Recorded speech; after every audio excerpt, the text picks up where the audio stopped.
बौखलाहट नहीं कहूँगा, मैं समझता हूँ ये पूरा एक प्लान के साथ उनके अज़ाइम हैं। ठीक, मैंने ये देखा है, आपने भी देखा होगा कि 2019 की फरवरी में जब पुलवामा का वाक़या हुआ जी, तो उसी साल अगस्त में इन्होंने 370 को एब्रोगेट किया, Yes. 35A को हटाया।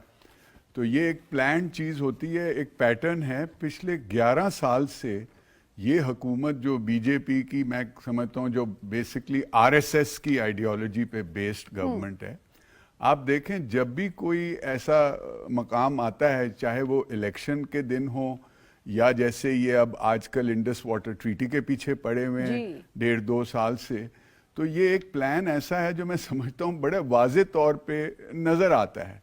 अब जहाँ तक हमारे ऊपर इल्ज़ाम का ताल्लुक है, ये देखें आप कि वो एक मुल्क ऐसा जो अपने आप को इतनी बड़ी दुनिया की सबसे बड़ी डेमोक्रेसी समझता है, वो ऐसी जगह पे जाके जहाँ कनाडा और यूनाइटेड स्टेट्स में अगर लोगों पे अटैक कर सकता है, या एक इंटरनेशनल ट्रीटी जैसे इंडस वाटर ट्रीटी है जो कि दुनिया की प्रॉबेबली सबसे सक्सेसफुल और लीगली बाइंडिंग किस्म की ट्रीटी है।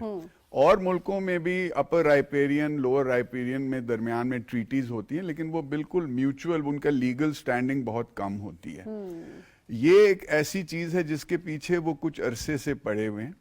मेरी समझ से ये बात बाहर है, क्योंकि अगर आप ये देखें पिछले साल जो उन्होंने हमें नोटिस भेजा था, उसमें उन्होंने जो हमारे साथ दोबारा ये डिस्कस करने की पेशकश की थी, उसकी वजूहात में क्या था?